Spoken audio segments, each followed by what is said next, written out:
Hi students, welcome to Civil Tips PSC.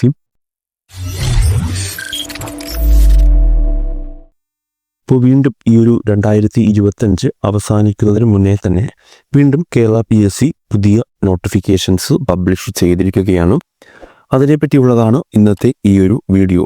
Okay, അപ്പോൾ video എല്ലാവരും പൂർണ്ണമായിട്ട് തന്നെ കാണുക. ഇതിൽ ബിടെക് ക്വാളിഫിക്കേഷൻ ഉള്ളവർക്കും ഡിപ്ലോമ ക്വാളിഫിക്കേഷൻ ഉള്ളവർക്കും ITI ക്വാളിഫിക്കേഷൻ ഉള്ളവർക്കും അപ്ലൈ ചെയ്യാവുന്ന നോട്ടിഫിക്കേഷൻസ് പറയുന്നുണ്ട്. അതിൻ്റെ ഇക്വലൻസി ഉൾപ്പെടെയുള്ള ഡീറ്റെയിൽസ് ഉൾപ്പെടുത്തിയിട്ടാണ് ഈ ഒരു വീഡിയോ. അപ്പോൾ എല്ലാവരും വീഡിയോ പൂർണ്ണമായിട്ടും കാണാൻ ശ്രമിക്കുക. അതുപോലെ തന്നെ വീഡിയോയുടെ അവസാനം ഞാനൊരു ഇമ്പോർട്ടൻ്റ് കാര്യം പറയുന്നുണ്ട്, അത് എല്ലാവരും ശ്രദ്ധയോടെ കേൾക്കുക. ഓക്കെ, അപ്പോൾ നമുക്ക് ആദ്യത്തെ നോട്ടിഫിക്കേഷൻ നോക്കാം. ആദ്യത്തെ നോട്ടിഫിക്കേഷൻ വരുന്നത് കാറ്റഗറി നമ്പർ 582/2025 ഓക്കെ, 582/2025. അതിൻ്റെ നെയിം ഓഫ് പോസ്റ്റ് വരുന്നത് ഫോർമാനാണ്. അത് വുഡ് വർക്ക്ഷോപ്പിൽ വരുന്നതാണ്. Kerala small industries development corporation limited അതിൽ വരുന്നതാണ്. നമ്മുടെ ഈ നോട്ടിഫിക്കേഷനിൽ പറയുന്ന സ്കെയിൽ ഓഫ് പേ എന്ന് പറയുന്നത് 13,900 to 24,040 ആ ഒരു നോട്ടിഫിക്കേഷനിൽ പറയുന്ന സ്കെയിൽ ഓഫ് പേ എന്ന് പറയുന്നത്. ഇനി ഇതിൻ്റെ ക്വാളിഫിക്കേഷൻ വരുന്നത് degree in mechanical or civil engineering ആണ് പറയുന്നത്. Okay, degree in mechanical or civil എഞ്ചിനീയറിംഗ് ഉള്ളവർക്കോ അല്ലെങ്കിൽ മെക്കാനിക്കലിലോ ഡിഗ്രി ഉള്ളവർക്ക് ഇത് അപ്ലൈ ചെയ്യാം. പിന്നെ അതിനോടൊപ്പം ആ ഒരു ഡിഗ്രിയോടൊപ്പം 1 year experience in supervisory capacity in a wood workshop equipped with modern machines. ആ ഒരു ഡിഗ്രി ക്വാളിഫിക്കേഷനോടൊപ്പം 1 വർഷത്തെ എക്സ്പീരിയൻസ് കൂടെ അവർ ആവശ്യപ്പെടുന്നുണ്ട്. ഇനി മറ്റു ക്വാളിഫിക്കേഷൻ എന്ന് പറയുന്നത് നമ്മുടെ ഡിപ്ലോമയാണ്. അതായത് സിവിൽ എഞ്ചിനീയറിംഗിലോ മെക്കാനിക്കലോ ഡിപ്ലോമ ഉള്ളവർക്കും അപ്ലൈ ചെയ്യാം. പക്ഷേ ഡിപ്ലോമ ഉള്ളവർക്ക് 3 year എക്സ്പീരിയൻസ് ആണ് അവർ PSC ചോദിച്ചിരിക്കുന്നത്. ഓക്കെ, അപ്പോൾ ഈ ഒരു നോട്ടിഫിക്കേഷൻ കാറ്റഗറി നമ്പർ 582/2025 ഡിഗ്രിക്കാർക്കും അപ്ലൈ ചെയ്യാൻ പറ്റും, ഡിപ്ലോമക്കാർക്കും അപ്ലൈ ചെയ്യാൻ പറ്റും. ഡിഗ്രിക്കാർക്കാണെങ്കിൽ ഡിഗ്രിയോടൊപ്പം ഏതാണ് 1 വർഷത്തെ എക്സ്പീരിയൻസ്, അത് സിവിലും ആയിക്കോട്ടെ മെക്കാനിക്കൽ ഡിപ്പാർട്ട്മെൻറ്റുകാർക്കും ചെയ്യാവുന്നതാണ്. അതുപോലെ തന്നെയാണ് ഡിപ്ലോമ ഉള്ളവർക്ക് മെക്കാനിക്കലായാലും സിവിലായാലും ഡിപ്ലോമയോടൊപ്പം 3 വർഷത്തെ എക്സ്പീരിയൻസും ഉണ്ടെങ്കിൽ ഈ ഒരു നോട്ടിഫിക്കേഷന് അപ്ലൈ ചെയ്യാവുന്നതാണ്. ഓക്കെ, അടുത്ത് വരുന്നതാണ് രണ്ടാമത്തെ നോട്ടിഫിക്കേഷൻ പറയുന്നത്. കാറ്റഗറി നമ്പർ വരുന്നത് 537/2025. ഓക്കെ, ഈ ഒരു നോട്ടിഫിക്കേഷൻ്റെ എല്ലാം ലാസ്റ്റ് ഡേറ്റ് വരുന്നത് 14/1 അതായത് ജാനുവരി 2026 ജാനുവരി 14 ലാസ്റ്റ് ഡേറ്റ് വരുന്നത്. അപ്പോൾ ഈ ഒരു ക്രിസ്മസിൻ്റെ തിരക്കിലൊന്നും പെട്ടുപോകരുത്. അപ്പോൾ കറക്റ്റ് ടൈമിൽ തന്നെ എല്ലാവരും അപ്ലൈ ചെയ്യുക. ദെൻ രണ്ടാമത്തെ നോട്ടിഫിക്കേഷൻ നോക്കാം. രണ്ടാമത്തെ നോട്ടിഫിക്കേഷൻ വരുന്നത് കാറ്റഗറി നമ്പർ 537/2025. ഓക്കെ, അത് ഡിപ്പാർട്ട്മെൻറ്റ് വരുന്നത് ഇറിഗേഷൻ ഡിപ്പാർട്ട്മെൻ്റ് ആണ്. ഓക്കെ, ഇറിഗേഷൻ ഡിപ്പാർട്ട്മെൻ്റ് ആണ്. Assistant engineer name of post വരുന്നത്. നോട്ടിഫിക്കേഷനിൽ പറയുന്ന സാലറി എന്ന് പറയുന്നത് 55,200 മുതൽ 1,15,300 വരെയാണ് നോട്ടിഫിക്കേഷനിൽ പറയുന്ന സാലറി. അതിൻ്റെ വേക്കൻസി നോട്ടിഫിക്കേഷനിൽ ആൻറ്റിസിപ്പേറ്റഡ് എന്നാണ് പറയുന്നത്. നമുക്കതിൻ്റെ വേക്കൻസി ക്വാളിഫിക്കേഷന് കരുതുകയും ഏജ് ലിമിറ്റ് പറയുന്നത് 18 മുതൽ 36 വരെയാണ്. അപ്പോൾ അതിൽ പിന്നെ നിങ്ങളുടെ ഈ ഒരു കാസ്റ്റ് അനുസരിച്ചുള്ള റിലാക്സേഷനൊക്കെ ഉണ്ടാകും. സോ അടുത്ത ക്വാളിഫിക്കേഷൻ പറയുന്നത് ഡിഗ്രിയാണ് പറയുന്നത്. Okay, degree in civil engineering from any university in Kerala of qualification recognised as equivalent thereto. Okay, അപ്പോൾ സിവിൽ എഞ്ചിനീയറിംഗ് ഡിഗ്രി ഉണ്ടായിരിക്കണം, അല്ലെങ്കിൽ associate membership of institution of engineers in India in civil engineering. Okay, ആ ഒരു qualification കൂടെ അവർ പറയുന്നുണ്ട്. ഇതിൻ്റെ equivalency ആയിട്ട് വരുന്നത് B Tech. Okay, B Tech civil engineering ആണ്, അല്ലെങ്കിൽ AMIE section A and B civil engineering. അത് ആ ഒരു ക്വാളിഫിക്കേഷൻ ഉള്ളവർക്കും ഈ ഒരു പോസ്റ്റിൽ അപ്ലൈ ചെയ്യാവുന്നതാണ്. ഓക്കെ, അപ്പോൾ കാറ്റഗറി നമ്പർ ഒന്നുകൂടെ പറയുന്നു, 537/2025 കാറ്റഗറി നമ്പർ വരുന്നത്. ഓക്കെ, അടുത്ത നോട്ടിഫിക്കേഷൻ വരുന്നത് category number 538/2025. Okay, category number 538/2025. അതിൻ്റെയും ഡിപ്പാർട്ട്മെൻറ്റ് വരുന്നത് ഇറിഗേഷൻ ആണ്. ഓക്കെ, ഇറിഗേഷൻ ഡിപ്പാർട്ട്മെൻ്റ് ആണ്. അസിസ്റ്റൻറ്റ് എഞ്ചിനീയർ ആണ് പോസ്റ്റ് വരുന്നത്. ഇത് ഡിപ്പാർട്ട്മെൻറ്റ് കാൻഡിഡേറ്റ്സിനാണ്. ഓക്കെ, ഓൺലി ഡിപ്പാർട്ട്മെൻറ്റ് ഇറിഗേഷൻ ഡിപ്പാർട്ട്മെൻറ്റിലുള്ളവർക്ക് മാത്രമാണ്, വർക്ക് ചെയ്യുന്നവർക്ക് ട്രാൻസ്ഫറിന് വേണ്ടിയിട്ടൊക്കെ ഉള്ള ആ ഒരു പോസ്റ്റാണ്. അവിടെയും സാലറി പറയുന്നുണ്ട്. വേക്കൻസി ആൻറ്റിസിപ്പേറ്റഡ് എന്നാണ് പറയുന്നത്. ക്വാളിഫിക്കേഷനായിട്ട് പറയുന്നത് ആ ഒരു ഡിഗ്രി സിവിൽ എഞ്ചിനീയറിംഗ് പാസ്സായിരിക്കണം. അതുപോലെ തന്നെ associate membership of institution of engineering in India in civil engineering, അത്തരം കാര്യങ്ങളൊക്കെ പറയുന്നുണ്ട്. അവിടുത്തെ ഒരു ഇക്വാലൻസി ഏതാണെന്ന് നമുക്ക് നോക്കാം. അവിടെ ഞാൻ നേരത്തെ നോട്ടിഫിക്കേഷനിൽ പറഞ്ഞതുപോലെ ബിടെക് ഇൻ സിവിൽ എഞ്ചിനീയറിംഗ് അല്ലെങ്കിൽ AMIE section A and B ആ ഒരു ക്വാളിഫിക്കേഷൻസ് ആണ് അവിടെ ഇക്വാലൻസി ആയിട്ട് പറയുന്നത്. അടുത്ത നോട്ടിഫിക്കേഷനുള്ള കാറ്റഗറി നമ്പർ 567/2025. ഓക്കെ, ഞാൻ ഒന്നുകൂടെ ഓർമ്മിപ്പിക്കുന്നു, ഈ ഒരു എല്ലാ നോട്ടിഫിക്കേഷനും അപ്ലൈ ചെയ്യേണ്ട ലാസ്റ്റ് ഡേറ്റ് എന്ന് പറയുന്നത് 14/1/2026 ഓക്കെ, അതായത് ജാനുവരി 14 ലാസ്റ്റ് ഡേറ്റ് വരുന്നത്. ദെൻ നമുക്ക് നെക്സ്റ്റ് നോട്ടിഫിക്കേഷൻ നോക്കാം. Category number 567/2025. ഡിപ്പാർട്ട്മെൻറ്റ് വരുന്നത് ലോക്കൽ സെൽഫ് ഗവൺമെൻറ് ഡിപ്പാർട്ട്മെൻ്റ് ആണ്. തേർഡ് ഗ്രേഡ് ഡ്രാഫ്റ്റ്മാൻ ആണ്, അല്ലെങ്കിൽ തേർഡ് ഗ്രേഡ് ഓവർസിയർ.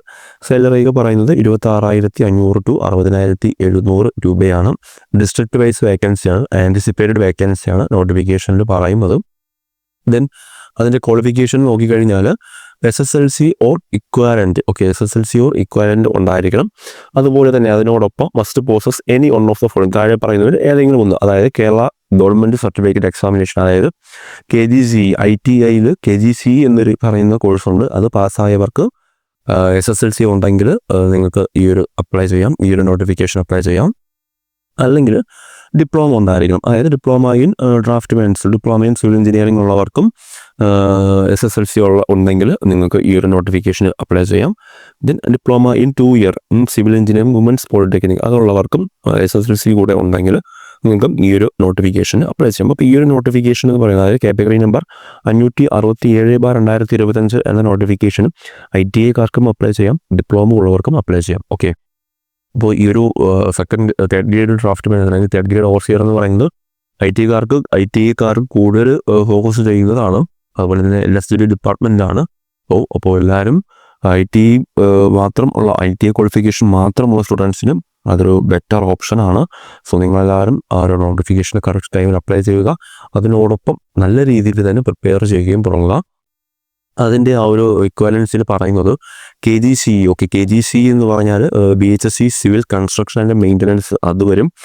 അതിൽ BHSC സിവിൽ കൺസ്ട്രക്ഷൻ ടെക്നോളജി വരും. ITI അല്ലെങ്കിൽ ITC ഡ്രാഫ്റ്റ്മാൻ സിവിൽ വരും. NAC സിവിൽ ഡ്രാഫ്റ്റ്മാൻ വരും. ഓക്കെ, ഈ ഒരു സൈഡിൽ കൊടുത്തിരിക്കുന്നു. ഓക്കെ, KGCE എന്ന് പറഞ്ഞാൽ ഈ ഒരു കോഴ്സൊക്കെ ചെയ്തിട്ടുള്ളവരെല്ലാവരും ആ ഒരു KGCE ഇതിൽ വരുന്നതാണ്. സോ അവർക്കെല്ലാവർക്കും അപ്ലൈ ചെയ്യാം. അതുപോലെ തന്നെ diploma in civil engineering 2 year course from women's poly. Okay, ഇത് പറയുന്നത് അതിന് ഇക്വാലൻ്റ് എന്ന് പറയുന്നത് polytechnic diploma civil engineering, BTech civil engineering, BE civil engineering, AMIE section A and B. അപ്പോൾ ഈ ഒരു ക്വാളിഫിക്കേഷൻ, അതായത് പോളിടെക്നിക്കോ അല്ലെങ്കിൽ BTechോ അല്ലെങ്കിൽ BEയോ അല്ലെങ്കിൽ AMIE ഒക്കെ ഉള്ളവരാണെങ്കിൽ diploma in civil engineering 2 year course from women's poly ആ ഒരു ക്വാളിഫിക്കേഷൻ വെച്ചിട്ടാണ് നിങ്ങൾ അപ്ലൈ ചെയ്യേണ്ടത്. ഓക്കെ, അപ്പോൾ ഈ ഒരു ഇക്വാലൻസ് ഡീറ്റെയിൽസ് ഒക്കെ നമ്മുടെ ആ ഒരു PSCയുടെ നോട്ടിഫിക്കേഷനിൽ PSC നോട്ടിഫിക്കേഷൻ പബ്ലിഷ് ചെയ്യുന്ന ടൈമിൽ തന്നെ നമുക്കത് അറിയാൻ പറ്റുന്നതാണ്. അതിൽ തന്നെ അവർ ആ ലിങ്ക് ഒക്കെ പ്രൊവൈഡ് ചെയ്തിട്ടുണ്ടായിരിക്കും. ഓക്കെ, അടുത്ത നോട്ടിഫിക്കേഷനാണ് കാറ്റഗറി നമ്പർ 548/2025. ഓക്കെ, 548/2025. അത് വരുന്നത് നെയിം കേരള വാട്ടർ അതോറിറ്റിയിലാണ്. നെയിം ഓഫ് പോസ്റ്റ് വരുന്നത് ഡ്രാഫ്റ്റ്മാൻ ഗ്രേഡ് 2 ആണ്. ഓക്കെ, ഗ്രേഡ് 2 ആണ്, കേരള വാട്ടർ അതോറിറ്റിയാണ്. ഇവിടെ സ്കെയിൽ ഓഫ് പേ വരുന്നത് 31,100 to 83,000 ആണ്. ഇവിടെ നമ്പർ ഓഫ് വേക്കൻസി പറയുന്നത് 1 ആണ്.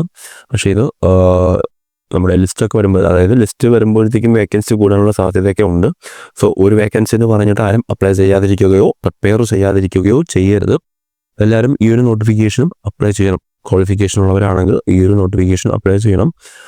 ദെൻ നമുക്കതിൻ്റെ ക്വാളിഫിക്കേഷൻ എന്താണെന്ന് നോക്കാം. അവിടെ പറയുന്നത് SSLC പാസ്സായിരിക്കണം. ഓക്കെ, അതിനോടൊപ്പം national trade certificate award by national council for vocational development, അതായത് NTC, അതായത് നമ്മുടെ ITI സർട്ടിഫിക്കറ്റ്. അത് സിവിലുകാർക്കും, അപ്പോൾ ഈ ഒരു കേരള വാട്ടർ അതോറിറ്റിയുടെ എക്സാം നമുക്കറിയാം, സിവിലുകാർക്കും മെക്കാനിക്കലുകാർക്കും അപ്ലൈ ചെയ്യാൻ പറ്റുന്നതാണ്.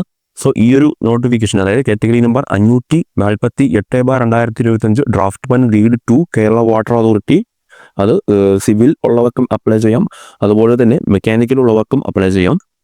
ഇതിൻ്റെ ക്വാളിഫിക്കേഷൻ പറയുന്നത് നാഷണൽ ട്രേഡ് സർട്ടിഫിക്കറ്റ്, അതായത് ITI ക്വാളിഫിക്കേഷനാണ് പറയുന്നത്. ഓക്കെ, അപ്പോൾ ഈ ഒരു ITI മാത്രം ക്വാളിഫിക്കേഷൻ ഉള്ളവർക്ക് ഇത് നല്ലൊരു ചാൻസ് ആണ്. അതായത് ഡ്രാഫ്റ്റ്മാൻ ഗ്രേഡ് 2 ആണ്. ഓക്കെ, ഗ്രേഡ് 2 ആണ്. സോ നല്ലൊരു ചാൻസ് ആണ്.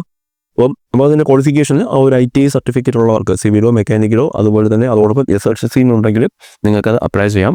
അല്ലെങ്കിൽ മറ്റൊരു ക്വാളിഫിക്കേഷൻ പറയുന്നത് Kerala government certificate examination engineering in civil mechanical. Okay, ആ ഒരു ക്വാളിഫിക്കേഷൻ ഉണ്ടെങ്കിലും നിങ്ങൾക്കത് അപ്ലൈ ചെയ്യാവുന്നതാണ്. ഓക്കെ, അപ്പോൾ ഇത്രയാണ് PSC പബ്ലിഷ് ചെയ്തിരിക്കുന്ന നോട്ടിഫിക്കേഷൻസ്. ഇതിൻ്റെ എല്ലാത്തിൻ്റെയും ലാസ്റ്റ് ഡേറ്റ് എന്ന് പറയുന്നത് 14/1/2025 ഓക്കെ, 14/1/2026 ലാസ്റ്റ് ഡേറ്റ്. നമുക്കിനി ഇനി കുറച്ച് ദിവസങ്ങൾ മാത്രമേ ഉള്ളൂ. സോ നിങ്ങൾ ലേറ്റായി പോകാതെ കറക്റ്റ് ടൈമിൽ നമുക്ക് ഈ ഒരു ആഴ്ചയോടൊക്കെ കഴിഞ്ഞാൽ ക്രിസ്മസ് ആണ്. സോ അതിൻ്റെയും തിരക്കിൽ പെട്ടു പോകരുത്. പ്രിപ്പറേഷൻ തന്നെ കണ്ടിന്യൂസ് ആയിട്ട് കൊണ്ടുപോവുക. അതോടൊപ്പം തന്നെ കറക്റ്റ് ടൈമിൽ തന്നെ നോട്ടിഫിക്കേഷൻസിന് അപ്ലൈ ചെയ്യുക.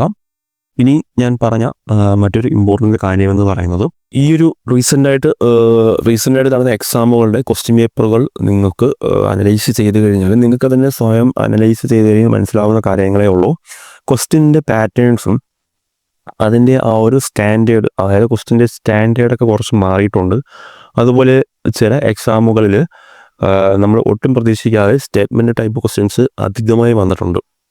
അപ്പോൾ ഇനി മറ്റൊരു കാര്യം, ഈ ഒരു 2020-2022 മുന്നേയുള്ള എക്സാമുകളുടെ ക്വസ്റ്റ്യൻ പേപ്പർ എടുത്ത് നോക്കിക്കഴിഞ്ഞാൽ ഈ ഒരു 2022 ശേഷമുള്ള എക്സാമുകളുടെ ക്വസ്റ്റ്യൻ പേപ്പർ എടുത്ത് നോക്കിക്കഴിഞ്ഞാൽ നിങ്ങൾക്ക് അതിൻ്റെ ഡിഫറൻസ് മനസ്സിലാവും. ഓക്കെ, ഏതൊക്കെ പോർഷനാണ് കവർ ചെയ്തിട്ടുള്ളതെന്നും ഓരോ പോർഷനിൽ നിന്നും ഏത് ടൈപ്പ് ക്വസ്റ്റ്യൻസ് ആണ് വരുന്നതെന്നും അവ തമ്മിലുള്ള അതിലുണ്ടാകുന്ന ഡിഫറൻസ് ഒക്കെ നിങ്ങൾക്ക് ആ ഒരു ക്വസ്റ്റ്യൻ പേപ്പറുകൾ നിങ്ങൾക്ക് അനലൈസ് ചെയ്താൽ മനസ്സിലാവും. അപ്പം ഞാൻ പറഞ്ഞു വരുന്നത്, നിങ്ങൾ മിക്ക കുട്ടികളും ഒരു 3-4 വർഷം കൊണ്ടൊക്കെ പ്രിപ്പയർ ചെയ്തിട്ട് കിട്ടാത്തവരായിരിക്കാം. സോ അവരോടൊക്കെ എനിക്ക് പറയാനുള്ളത്, നിങ്ങൾ തന്നെ നിങ്ങളുടെ മിസ്റ്റേക്ക് എന്താണെന്ന് റിയലൈസ് ചെയ്യുക. നിങ്ങൾ പഠിക്കുന്ന നോട്ട്സിൻ്റെ കുഴപ്പമാണോ, അല്ലെങ്കിൽ നിങ്ങൾ പ്രിപ്പയർ ചെയ്യുന്ന രീതിയുടെ വേരിയേഷനാണോ, അല്ലെങ്കിൽ നിങ്ങളുടെ കയ്യിലുള്ള MCQ ക്വസ്റ്റ്യൻ ബുക്ക്ലെറ്റ് ആയിക്കോട്ടെ, അല്ലെങ്കിൽ ക്വസ്റ്റ്യൻ പേപ്പറിൻ്റെ ബുക്ക്ലെറ്റ് ആയിക്കോട്ടെ, അത് നിങ്ങൾ പ്രിപ്പയർ ചെയ്യുന്ന രീതി ആണോ, അല്ലെങ്കിൽ നിങ്ങളുടെ ടൈം മാനേജ്മെൻ്റ് ആണോ, എന്താണോ നിങ്ങളുടെ കുഴപ്പം, അത് നിങ്ങൾ കറക്റ്റായിട്ട് അനലൈസ് ചെയ്യുക. ഓക്കെ, ഇനി നിങ്ങളിപ്പോൾ ഈ ഒരു 3-4-5 വർഷം കൊണ്ടൊക്കെ ഈ ഒരു PSCക്ക് വേണ്ടി പ്രിപ്പയർ ചെയ്തുകൊണ്ടിരിക്കുകയാണെങ്കിൽ, ഒരേ സ്ട്രാറ്റജിയിൽ പ്രിപ്പയർ ചെയ്തുകൊണ്ടിരിക്കുന്ന കുട്ടികളാണെങ്കിൽ നിങ്ങൾ നിങ്ങൾക്ക് നമ്മുടെ ചാനലിൽ തന്നെ അതിനുള്ള പഠിക്കാനുള്ള സ്ട്രാറ്റജി വീഡിയോസൊക്കെ ഞാൻ ചെയ്തിട്ടുണ്ട്. ഓക്കെ, അതൊക്കെ നോക്കിക്കഴിഞ്ഞിട്ട് നിങ്ങൾക്ക് അതിലേതെങ്കിലും സ്ട്രാറ്റജി ഇഷ്ടപ്പെടുകയാണെങ്കിൽ ഒന്ന് ട്രൈ ചെയ്ത് നോക്കാൻ വേണ്ടിയെങ്കിലും നിങ്ങൾക്ക് ആ ഒരു രീതിയൊക്കെ ഒന്ന് ട്രൈ ചെയ്യാം. ഓക്കെ, സോ നിങ്ങൾ എന്ത് ചെയ്യുക, മാക്സിമം നമ്മുടെ ഈ ഒരു ഗവൺമെൻറ് ജോബാണ് ലക്ഷ്യമിട്ടിരിക്കുന്നതെങ്കിൽ നിങ്ങൾ മാക്സിമം പോയാൽ ഒരു ഓവർസിയർ എക്സാം ആയിക്കോട്ടെ, അല്ലെങ്കിൽ അസിസ്റ്റൻറ്റ് എഞ്ചിനീയർ എക്സാം ആയിക്കോട്ടെ, അതിനൊക്കെ വേണ്ടി നിങ്ങൾ മാക്സിമം പോയാൽ ഒരു 2 ഇയർ മാത്രമേ ഇതിനു വേണ്ടി ചിലവഴിക്കാവൂ. അതിൽ കൂടുതൽ ചിലവഴിക്കരുത് എന്നല്ല ഞാൻ പറയുന്നത്. അതിൽ കൂടുതൽ ചിലവഴിച്ച് കഴിഞ്ഞാൽ നമ്മൾ ആ ഒരു PSCയുടെ ആ ഒരു ലൂപ്പിൽ നമ്മൾ പെട്ടുപോകും. സോ നിങ്ങൾ 1 അല്ലെങ്കിൽ 2 വർഷം ഫുൾ ടൈമിൽ നിങ്ങൾ ഇതിനു വേണ്ടി സ്പെൻഡ് ചെയ്ത് ആ ഒരു ഗോൾ നിങ്ങൾ അച്ചീവ് ചെയ്യാൻ ശ്രമിക്കുക. അല്ലാത്ത പക്ഷം നമുക്ക് തന്നെ ഒരു മടുപ്പ് തോന്നും. നമ്മുടെ കൂടെ ഉണ്ടായിരുന്നവരൊക്കെ ജോലി വാങ്ങിച്ചു പോയി, നമ്മൾ ഇത്രയും വർഷം പഠിച്ചിട്ടും നമ്മൾ ഒരു നിലയിൽ എത്തുന്നില്ല എന്നൊരു തോട്ട് നമുക്ക് വരും. അത് നമ്മുടെ നമ്മുടെ മോട്ടിവേഷൻ കുറയുന്ന ആ ഒരു തരത്തിലോട്ട് നമ്മളായി പോകും. സോ നിങ്ങൾ ചെയ്യാനുള്ളത്, ഇപ്പോൾ ഞാൻ പറയുന്നത് 4-5 വർഷം കൊണ്ട് പ്രിപ്പയർ ചെയ്യുന്ന ഒരുപാട് സ്റ്റുഡൻസ് ഉണ്ട്.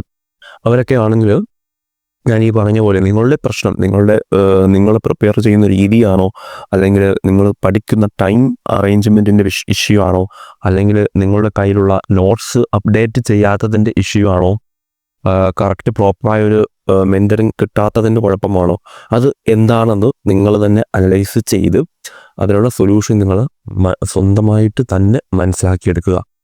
ഓക്കെ, ഇപ്പോൾ പല കുട്ടികളും ഇപ്പോഴും പഴയ റാങ്ക് ഫയലും പഴയ ഒരു 3-4 വർഷം മുന്നേയുള്ള നോട്ട്സൊക്കെ വെച്ച് ആയിരിക്കും പ്രിപ്പയർ ചെയ്യുന്നത്. സോ അങ്ങനെയുള്ളവരാണെങ്കിൽ ഉറപ്പായിട്ടും നിങ്ങൾ ലേറ്റസ്റ്റ് ആയിട്ടുള്ള ഏതെങ്കിലും ഇപ്പോൾ ഇന്ന ഇൻസ്റ്റിറ്റ്യൂട്ടിൽ തന്നെ പോയി പഠിക്കണമെന്ന് പറയാനില്ല. നിങ്ങൾക്ക് ഏതാണോ നല്ല ഇൻസ്റ്റിറ്റ്യൂട്ട് എന്ന് തോന്നുന്നത് അവിടെ പോയി നിങ്ങൾ നല്ല രീതിയിൽ തന്നെ അപ്ഡേറ്റ് ആയിട്ടുള്ള നോട്ട്സ് വെച്ചിട്ട് തന്നെ പഠിക്കുക. ഓക്കെ, ഇനി നിങ്ങൾക്ക് നിങ്ങളുടെ ഫ്രണ്ട്സൊക്കെ വേറെ ഏതെങ്കിലും ഇൻസ്റ്റിറ്റ്യൂഷനിൽ PSC സെൻറ്ററുകളിൽ പോയി പഠിക്കുന്നവരാണെങ്കിൽ അവരുടെ നോട്ട്സൊക്കെ നിങ്ങൾക്ക് ഇടയ്ക്ക് വാങ്ങിച്ചിട്ട് നിങ്ങളുടെ കയ്യിലിരിക്കുന്ന നോട്ട്സുമായിട്ട് നിങ്ങൾക്ക് കമ്പയർ ചെയ്യാം. എന്തെങ്കിലും അപ്ഡേറ്റ് ആയിട്ടുള്ള പോയിൻറ്റ്സ് അതിൽ ഇൻക്ലൂഡ് ആയിട്ടുണ്ടോ, അങ്ങനെയൊക്കെ പഠിക്കുക. ഓക്കെ, അപ്പോൾ നിങ്ങൾക്ക് എന്ത് ചെയ്യാൻ പറ്റും, PSCയിൽ വരുന്നത് ഇപ്പം അങ്ങനെ പറയാൻ കാരണം നമ്മൾ ഈ ഒരു റീസെൻ്റായിട്ട് തന്നെ എക്സാമിലൊക്കെ പുതിയ വെറൈറ്റി ക്വസ്റ്റ്യൻസും അതുപോലെ തന്നെ നമ്മുടെ സ്റ്റേറ്റ്മെൻറ്റ് ടൈപ്പ് ക്വസ്റ്റ്യൻസൊക്കെ അധികമായി വന്നിട്ടുണ്ട്. അപ്പോൾ അതൊക്കെ നമുക്ക് കിട്ടണമെങ്കിൽ നമ്മൾ എന്ത് ചെയ്യുക, ആ ഒരു ഓരോ സബ്ജക്റ്റിൻ്റെയും ടോപ്പിക്ക് നമ്മൾ കുറച്ച് ഡീപ്പായിട്ട് തന്നെ മനസ്സിലാക്കണം. അതിനോടൊപ്പം നമ്മൾ കുറേ പ്രീവിയസ് ഇയർ ക്വസ്റ്റ്യൻസ് നോക്കിയിരിക്കണം, MCU ക്വസ്റ്റ്യൻസ് നോക്കിയിരിക്കണം. എന്നാൽ മാത്രമേ നമുക്ക് ആ ഒരു ടൈപ്പ് ക്വസ്റ്റ്യൻസ് നമുക്ക് കിട്ടത്തുള്ളൂ. സോ അതുകൊണ്ടാണ് ഞാനത് ആ ഒരു രീതിയിൽ പറഞ്ഞത്. നിങ്ങളിപ്പോൾ നിങ്ങളുടെ കയ്യിലുള്ള നോട്ട്സും, നിങ്ങളിപ്പോൾ പഴയ നോട്ട്സാണ് നിങ്ങളുടെ കയ്യിലിരിക്കുന്നതെങ്കിൽ ഇനി പുതിയൊരു കോച്ചിങ്ങിന് പോകാൻ ഫാമിലിയിൽ അല്ലെങ്കിൽ പേഴ്സണൽ ക്യാഷ് എന്തെങ്കിലുമൊക്കെ ഇഷ്യൂ ഉള്ള പിള്ളേരൊക്കെ ഉണ്ടാവാം. സോ അങ്ങനെയുള്ള കുട്ടികൾ എന്ത് ചെയ്യുക, നിങ്ങൾ ഫ്രണ്ട്സൊക്കെ ചിലപ്പോൾ പുതിയ ബാച്ചിലൊക്കെ കയറിയിട്ടുണ്ടാവും. ഓക്കെ, അവരുടെ നോട്ട്സൊക്കെ വാങ്ങിച്ച് ഒന്ന് കമ്പയർ ചെയ്യുക. അഡീഷണൽ പോയിന്റ്സ് ഒക്കെ ഉണ്ടെങ്കിൽ അതൊക്കെ നിങ്ങളുടെ നോട്ടിൽ നിന്ന് നോട്ട് ചെയ്ത് വെച്ച് പഠിക്കുക. ഓക്കെ, അതുപോലെ തന്നെ റാങ്ക് ഫയലും അതുപോലെ തന്നെ PVT ക്വസ്റ്റ്യൻസ് ബുക്ക്ലെറ്റൊക്കെ ആയാലും പുതിയ അപ്ഡേറ്റ് ആയിട്ടുള്ള വെർഷൻസ് നിങ്ങൾ വാങ്ങിച്ച് പഠിക്കാൻ ശ്രമിക്കുക. ഇനി അതുമല്ല, നിങ്ങൾക്ക് PSCയുടെ സൈറ്റിൽ തന്നെ പ്രീവിയസ് ഇയർ ക്വസ്റ്റ്യൻസ് ഒക്കെ ഡൗൺലോഡ് ചെയ്യാൻ പറ്റും. ആൻസർ കീ PSC പബ്ലിഷ് ചെയ്യുന്ന ഫൈനൽ ആൻസർ കീ ഒക്കെ നിങ്ങൾക്ക് PSCയുടെ സൈറ്റിൽ നിന്ന് തന്നെ കിട്ടും. അതൊക്കെ നിങ്ങൾക്ക് ഡൗൺലോഡ് ചെയ്ത് വർക്കൗട്ട് ചെയ്തൊക്കെ നോക്കാവുന്നതാണ്. ഓക്കെ, അപ്പോൾ എല്ലാവരും ഈ ഒരു ഇനിയും നമുക്ക് 2026 പുതിയ കുറേ നോട്ടിഫിക്കേഷൻസ് വരാനുണ്ട്. അതോടൊപ്പം ഈ ഒരു 2025 അവസാനത്തോടുകൂടി ഈ വന്നിരിക്കുന്ന നോട്ടിഫിക്കേഷൻസിന് എല്ലാവരും നല്ല രീതിയിൽ തന്നെ പ്രിപ്പയർ ചെയ്യുക. ഒരു വേക്കൻസി എന്ന് പറഞ്ഞിട്ട് ആരും പ്രിപ്പയർ ചെയ്യാതിരിക്കരുത്. ഈ ഒരു വേക്കൻസി ആയാലും ആ ഒരു വേക്കൻസിയിൽ ഞാൻ കയറി പറ്റും എന്നൊരു രീതിയിൽ തോട്ടെടുത്തുകൊണ്ട് നിങ്ങൾ പ്രിപ്പയർ ചെയ്യണം. ഓക്കെ, അതായത് ആ ഒരു വേക്കൻസിയിൽ ഞാൻ ജോലി ചെയ്യാം എന്നൊരു സ്ട്രാറ്റജി വെച്ചിട്ട് നിങ്ങളുടെ പ്രിപ്പറേഷൻ കണ്ടിന്യൂ ചെയ്ത് പോവുക. ഒരിക്കലും ആ ഒരു പ്രിപ്പയർ ചെയ്യുന്ന രീതിയിൽ ബാക്ക് വരികയോ കണ്ടിന്യൂറ്റി നഷ്ടപ്പെടുക. കണ്ടിന്യൂറ്റി നഷ്ടപ്പെട്ട് കഴിഞ്ഞാൽ നിങ്ങൾക്ക് തന്നെ അതിൻ്റെ ആ ഒരു എഫക്റ്റ് എന്താണെന്ന് നിങ്ങൾക്ക് തന്നെ മനസ്സിലാവും. സോ എല്ലാവരും നല്ല രീതിയിൽ തന്നെ പ്രിപ്പയർ ചെയ്യുക. നോട്ടിഫിക്കേഷൻസ് കറക്റ്റ് സമയത്തിന് അപ്ലൈ ചെയ്യുക. ഓക്കെ, അപ്പോൾ എല്ലാവരും നല്ല രീതിയിൽ പഠിക്കുക. Thank you.